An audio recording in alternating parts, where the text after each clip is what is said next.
Hello friends, welcome to திகர் cutie vlogs. இன்றைக்கி ரொம்ப டேஸ்டியாக ஒரு 4 பொருளை வச்சுட்டு கீரை கடைசல் எப்படி பண்ணலான்னு பார்க்கலாமா. ரொம்ப ரொம்ப டேஸ்டியாக இருக்கும். இது கீரையே பிடிக்காதுன்னு சொல்கிறவங்களுக்கு கூட இந்த மாதிரி செஞ்சு கொடுத்து பாருங்கள். நீங்கள் எவ்வளோ சாதம் போட்டிங்கனாலும் அவங்களுக்குமே தெரியாது எவ்வளோ சாப்பிடுன்னு சொல்லிட்டு. அந்த அளவுக்கு ரொம்ப டேஸ்டியாக இருக்கும். வெறும் 4 பொருளை வச்சுட்டு செய்யலாம் வாங்க. இது எங்கள் அம்மாவோட ரெசிபி. ரொம்ப ரொம்ப டேஸ்டியாக இருக்கும். சின்ன வயசுலலாம் நாங்கள் இதுதான் அதிகமாக சாப்பிடுவோம். கீரைனாலே பருப்பு போடுறத விட மற்ற பொரியலை விட நாங்கள் இந்த மாதிரி செஞ்சோன்னா சீக்கிரமாக காலி பண்ணிவிடுவோம்.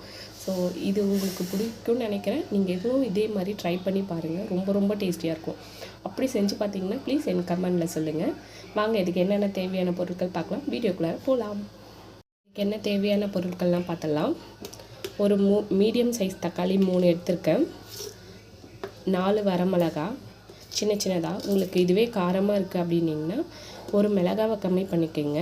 ஒரு 7-8 பல் பூண்டு, பெரிய வெங்காயம். சின்ன வெங்காயம் இருந்தால் கூட ஓகே, நல்லாயிருக்கும் டேஸ்டியாக.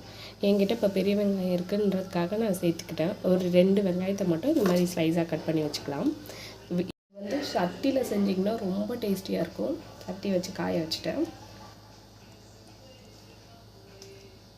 கொஞ்சமாக எண்ணெய் ஊற்றிக்கலாம்.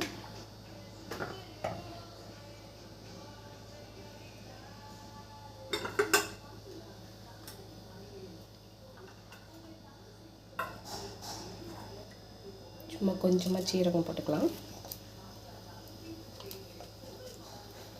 எடுத்து வச்சிருந்த பூண்டு சேர்த்துக்கலாம். பூண்டு, வெங்காயம், ஆனியன் எல்லாத்தையும் சேர்த்துட்டு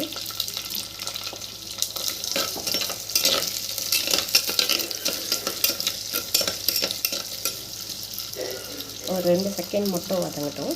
எடுத்து வச்சிருந்த காஞ்ச மிளகாவும் சேர்த்துக்கிறேன்.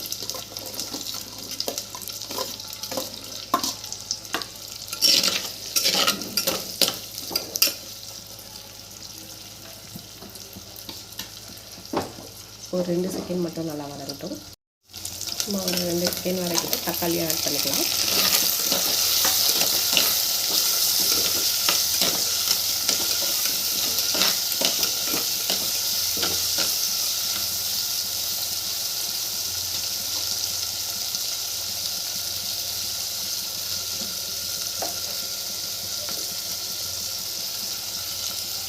இந்த கீரை குழம்புக்கு தேவையான உப்பு சேர்த்துக்கலாம். இதை குழம்புன்னு சொல்ல முடியாது, கூட்டுன்னு சொல்ல முடியாது. ஒரு டிஃப்ரெண்ட் டேஸ்ட்டில் ரொம்பவும் டேஸ்டியாக இருக்கும். இதை ரொம்ப திக்காக வச்சு சாப்பிட்லாம். கொஞ்சம் தண்ணி ஊற்றி நமக்கேற்ற மாதிரி தான் சாப்பிட்டுக்கலாம்.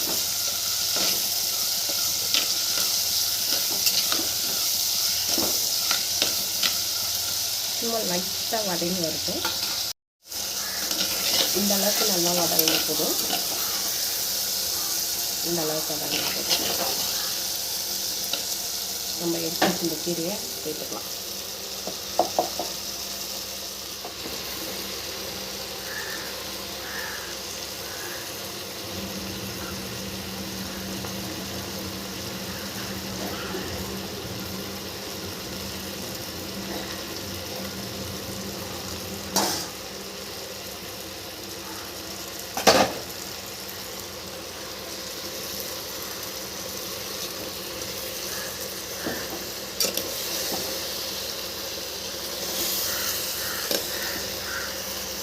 சும்மா ஜென்டலாக மைல்டாக அப்படியே கிளறி கொடுப்பேன்.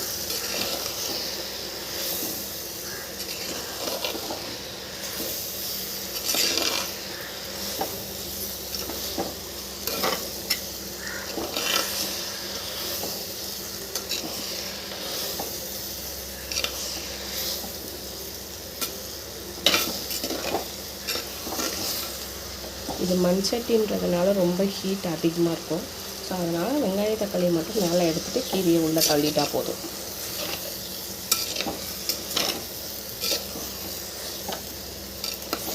நீங்கள் வரமிளகாய் இதில் ரொம்ப காரமாக இருக்குன்னா இதுலேருந்து 1 கம்மி பண்ணிவிட்டு தாளிக்கும் போது 1 சேர்த்துக்கலாம்.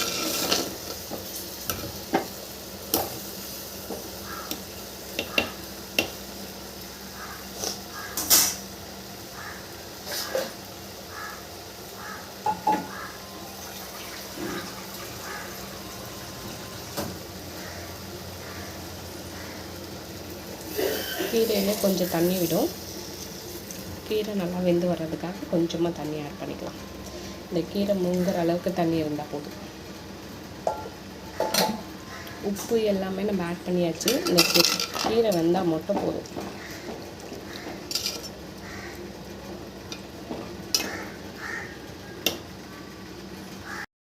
நம்ம கீரையில் சேர்த்தோம் இல்லைங்களா, தண்ணி நல்லா இப்போ கொஞ்சம் வற்றி வந்துடுச்சு. இன்னும் கொஞ்சம் நல்லா ஒரு அரை கிளாஸ் வர அளவுக்கு நல்லா வற்றி வரட்டும். இந்த அளவுக்கு நல்லா தண்ணி சுண்டி வந்துடுச்சு. கீரையும் நல்லா வெந்து வந்துடுச்சு. வாங்க இதை இப்போ கடையலாம். போதும்.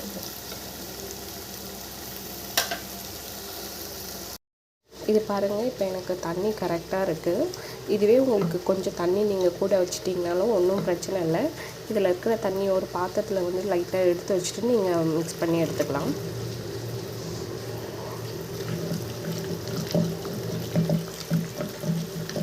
இந்த ஸ்டேஜில் உங்களுக்கு வந்து மிளகாய் வந்து ரொம்ப காரமாக இருக்கும், நீங்கள் அந்த மாதிரி ஃபீல் பண்ணிங்கன்னா இந்த மாதிரி தனியாக எடுத்து வச்சுக்கோங்க. நடுவில் வந்துட்டு கடைஞ்சிட்டு உங்களுக்கு காரம் ஓகேவாக இருந்ததுன்னா விட்டுருங்க. அப்படி இல்லைன்னா மறுபடியும் அதை எடுத்துகிட்டு தாளிக்கிறதுல போட்டுக்கலாம்.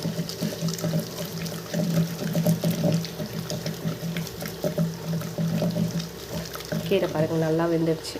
நம்ம லைட்டாக கடையும் போதே நல்லா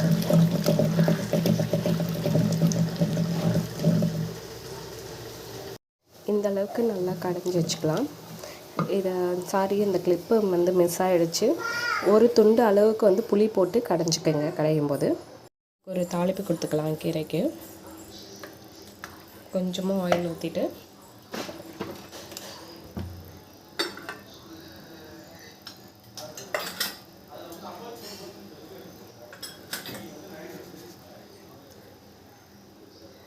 கடுகு கொஞ்சமாக சேர்த்துட்டு சீரகம், வெந்தயம், ஒரு வரமிளகாய், கொஞ்சமாக வெங்காயம் சேர்த்துருக்கேன். இதை தாளித்து அப்படியே போட்டுடலாம். இது கருகணும்னு அவசியம் இல்லை. சும்மா லைட்டாக இது லைட்டாக கண்ணாடி பதம் வந்தால் போதும். அவ்வளோதான். இந்த தாளித்து எடுத்து இதில் ஊற்றிக்கலாம்.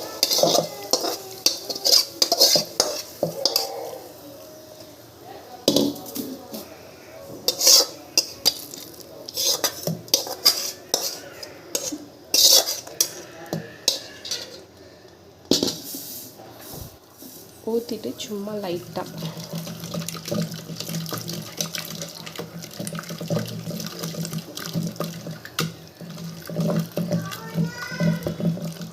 புளி வந்து இவ்வளோண்டு போட்டு சும்மா லைட்டாக கடைஞ்சிக்கோங்க. ரொம்ப டேஸ்டியாக இருக்கும். எவ்வளோதான், நம்ம கீரை கடைச்சி முடிஞ்சிடுச்சு. இதை நான் ஒரு பாத்திரத்தில் மாற்றி வச்சுட்டேன். ரொம்ப ரொம்ப டேஸ்டியான கீரை கடைச்சல் ரெடி. இதே மாதிரி உங்கள் வீட்லேயும் நீங்கள் செஞ்சு பாருங்கள். ரொம்ப ரொம்ப டேஸ்டியாக இருக்கும்.